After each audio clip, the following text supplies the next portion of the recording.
दर्शकों को स्वागत है आपका विधि संचर न्यूज में। मैं हूं कृष्णकांत से घरी। अब देखते हैं दिन भर की खास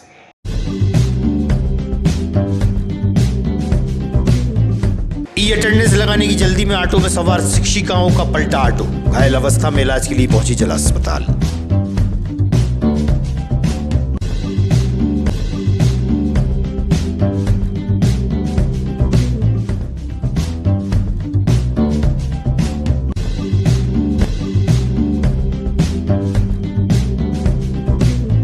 खरी फाटक रेलवे ओवरब्रिज पर फैले अनाज के दानों को एकत्रित करता युवक ने बताया अन्न का निरादर ना हो।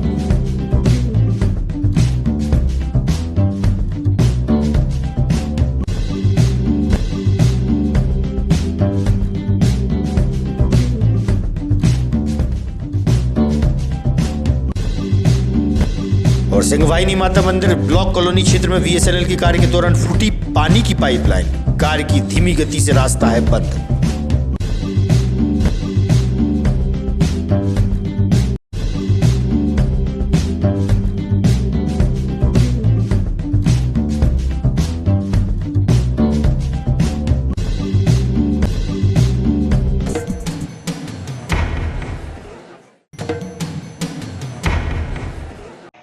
अब खबर विस्तार से। शासकीय कन्या उच्चतर माध्यमिक विद्यालय व उत्कृष्ट विद्यालय की शिक्षिकाएं जो भोपाल से विदिशा अप डाउन करती हैं, समय पर स्कूल पहुंचने की जल्दी में ऑटो पलटी खा गया। ई अटेंडेंस के कारण जल्दी पहुंचने के चलते ऑटो पलटी होने से घायल हो गई। पैर में 10 टांके भी आए हैं। वरिष्ठ शिक्षक विजय श्रीवास्तव ने बताया। नाम बताओ। जी मैडम। जी मैं मनीषा राज। आपका एक्सीडेंट कैसे हो गया? मैं भोपाल से अप डाउन करती हूँ। ऑटो में आ रही थी, स्कूल पहुँच रही थी और फिर ऑटो पलट गया जस्ट। ई अटेंडेंस के चक्कर में कि जल्दीबाजी? अब सर चिंता तो रहती है सर अटेंडेंस की भी लगाने की। चलिए थैंक यू। आप देख रहे हैं कि हमारे एमएलबी स्कूल के मैडम भोपाल से आती हैं और ई अटेंडेंस के चक्कर में थोड़ा लेट हो रही थी, तो ऑटो वाले ने थोड़ा तेज़ चलाया तो नीलकंठ गांधी चौक पर ऑटो पलट गया और इस कारण मानसिक रूप से त्रस्त हैं। ई अटेंडेंस वास्तव में सही है, परंतु एक मानसिक टेंशन है। इस वजह से ऑटो थोड़ा तेज़ चला और मैडम को अपना एक 10 टांके फ्रैक्चर आया है। उसी क्रम में मैं आपको सूचना देता हूँ। खरी फाटक रेलवे ओवरब्रिज पर देखने में आया कि एक व्यक्ति बीच रास्ते पर पड़े गेहूं के दानों को एकत्रित कर रहा था। उसने बताया कि अन्न का निरादर नहीं होना चाहिए। एक एक गेहूं के दाने को समेट रहा था। अन्न के महत्व को बखूबी समझाया। दादा क्या नाम है आपका? हम नाम गोपाल है। गोपाल, क्या बीन रहा है आपकी? किसी बीन रहा हो? क्यों बीन रहा है दादा? आपको बीज करेंगे। अच्छा बीज करोगे? हाँ। अच्छा, तो इससे क्या फायदा होता दादा बीज से? बीज से क्या फायदा होगा? बीज से का पैदावारी होगी, अच्छी होगी। अच्छा पुरानी है ये? अच्छा 300 जाएगी क्या? 300 जाएगी।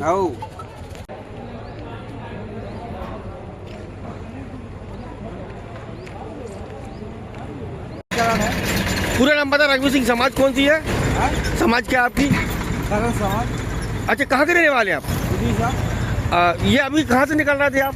मैं पुल पे से जा रहा था जी तरफ जी। वो गेहूँ पड़े थे। ये कोई अनदेखा है, इसे आदमी कुचलते हुए जा रहा है। इसे उठा के अपन ले जाके गाय माता को ही खिला देंगे। तो और लोगों को कैसे मैसेज करेंगे? जैसे देखा जाता है लोग कहूँगा साहब आप सब लोगों से अनदेवता का पड़ा मिले तो उसे उठा के और गौ माता को खिलाओ जरूरी है। और जैसे लोग बफर में जाते हैं, खाना फेंक देते हैं, वो गलत सम्मान है, अंधेवता का अपमान में करना है। ब्लॉक कॉलोनी क्षेत्र सिंहवाहिनी माता मंदिर के पास बीएसएनएल की लाइन खोदते वक्त पानी की पाइपलाइन ध्वस्त हो गई। फिलहाल रास्ता भी पूरी तरह से बंद है। लगभग 4 दिनों से यहाँ के हालात जस की तस हैं। देखिए आप।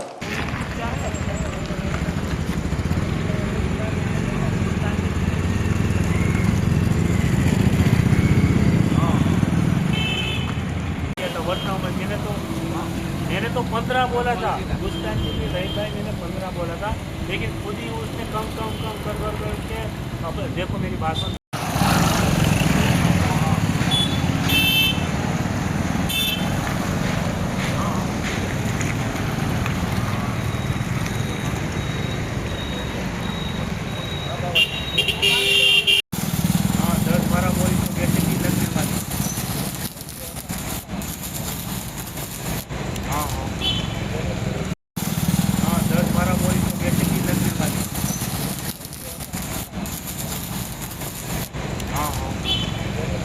विदिशा से कुछ किलोमीटर की दूरी जीवाजीपुर गांव में ट्रैक्टर टोचन प्रतियोगिता 9 एवं 10 नवंबर को आयोजित होगी।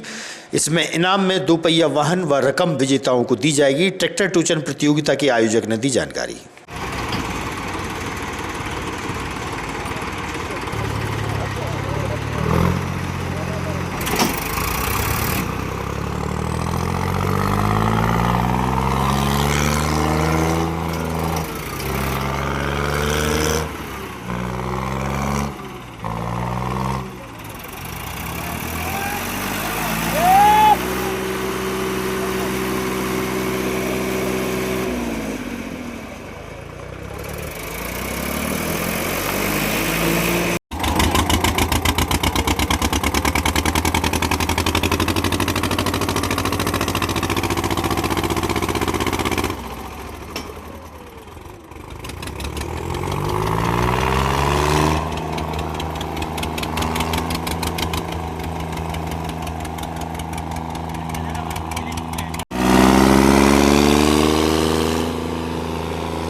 नमस्कार जी, मेरा नाम अमित तनवर 7000, जो कि मैं हरियाणा पलवल से रहने वाला हूँ। अच्छा, यहाँ विदिशा की धरती पर आप पधारे, आपका स्वागत है। जी, किस बिल्कुल। उद्देश्य को लेकर आए आप?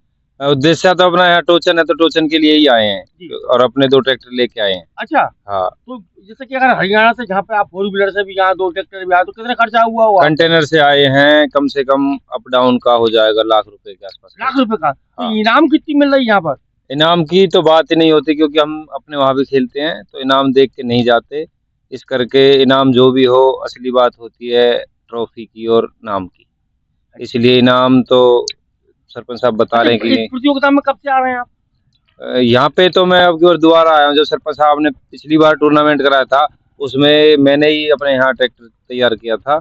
उसमें फर्स्ट प्राइज मैंने ही जीता यहाँ से। अच्छा, कितने का जीता था पहली बार? 51,000 रुपए। 51,000? हाँ, बहुत बढ़िया। पिछली साल जो सरपंच साहब, कितनी टीम आई है आपके साथ? हमारे 8-10 बंदे आए हैं। अच्छा, हाँ, बहुत बढ़िया। और एक गाड़ी भी आई है। जैसे कि सपोज करो, हरियाणा और विदिशा में कितना अंतर हो गया? 700 किलोमीटर के नहीं, मतलब आसपास। जैसे कि यहाँ की वायु का परिवर्तन का या रहन सहन? देखो, ये जो लैंग्वेज है, हमारी जो भाषा है बोलने की, और जो अपने रहने का, खाने का जो सिस्टम हर 50-100 किलोमीटर पे चेंज होता रहता है, तो फर्क तो बहुत है।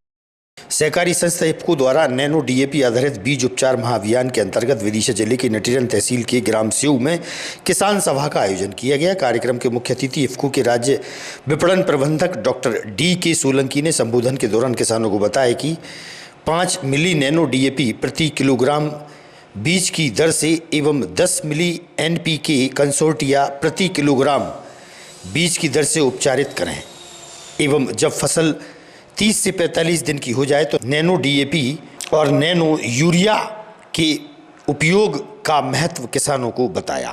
वहीं उन्होंने बताया किसान 50% दानेदार डीएपी व यूरिया की बचत भी कर सकते हैं, जिससे किसान की लागत घटेगी एवं रासायनिक उर्वरकों के कम प्रयोग करने से मिट्टी की सेहत में भी सुधार होगा। इसे बीज उपचार कैसे करते हैं, इसके बारे में जो है आपको जानकारी देंगे सर। ठीक है, देखिए जो अभी हम जो इफ्को के द्वारा नैनो डीएपी से बीज उपचार करने का एक महाअभियान कार्यक्रम हम चला रहे हैं। इसका उद्देश्य ये है कि किसानों को नैनो डीएपी का उपयोग किस तरह करना है, इसके बारे में जानकारी किसान के खेत पे जाके दी जा रही है। तो जहाँ किसान बुवाई कर रहा होता है तो हम वहाँ पे किसान खेत में जाकर के इस तरह का हम जानकारी वहाँ देते हैं। चूँकि यहाँ से जो है ना, इस तरह का आप जिस कार्यक्रम में हम आपको नैनो डीएपी से किस तरह बीज को उपचार करते हैं वो एक तरीका बताएंगे, जिससे कि आप अपने खेत में जब भी आप बुवाई करने जाएं तो नैनो डीएपी से अपने खेत के जो बीज है जो बुवाई करने के लिए लेके जा रहे हैं वहाँ सही तरीके से उसका उपचार करें। इसमें ख़ास तौर से विशेष रूप से ध्यान देने वाली बात यह है कि सही मात्रा में हम नैनो DAP और से बीज को उपचारित करें और हर बीज के दाने के ऊपर एक पतली लेयर हमको नैनो DAP की चढ़ानी है। अब इसके लिए क्या करते हैं, जैसे अभी मैं यहाँ देखता हूँ कि इसका जो ये ढक्कन है ये 25 ml का ढक्कन है ना। ये बीज 5 किलो ये जो है ये ढक्कन 25 ml का है और 1 किलो बीज ग्राम के लिए हम जो है ना 5 ml नैनो DAP जरूरत पड़ती है। और अगर 25 ml का ढक्कन लें तो 5 किलोग्राम बीज इसके लिए चाहिए। अगर आप ज़्यादा बीज, जैसे बड़े बड़े किसान हैं जहाँ बड़ा मात्रा में खेत ज़मीन में हम बुवाई कर रहे हैं, 1 क्विंटल अगर बीज ले रहे हैं तो पूरी ये 500 ml की जो बोतल है वो आपको उसमें डाल सकते हैं। तो अभी चूंकि यहाँ पे 5 किलोग्राम बीज है तो 5 किलोग्राम बीज के हिसाब से हम 25 ml का नैनो DAP इसमें ले करके इसके ऊपर डालेंगे और हाथ से हल्के हाथ से इसे मिला देंगे। और मिलाने के बाद पूरी इस पर एक लेयर बनाते हैं और लेयर को इसको लगाने के बाद करीब आध घंटे के लिए इसे छाया में रख देते हैं। इसके बाद इसकी बुवाई हम खेत में करते हैं। तो देखिए प्रोसेस में क्या करते हैं, ये पूरा ढक्कन लेंगे, पूरा 25 ml हमने लिया, चूँकि ये बीज 5 किलोग्राम है। तो अब इसमें देखिए पूरे बीज पे इस तरह से, अगर आपको स्प्रेयर है तो उसमें डाल सकते हैं, इसको हम पूरे छिड़क लेंगे और इसके बाद हल्के हाथ से पूरा इसमें हर जगह के बीज उसको हो जाए।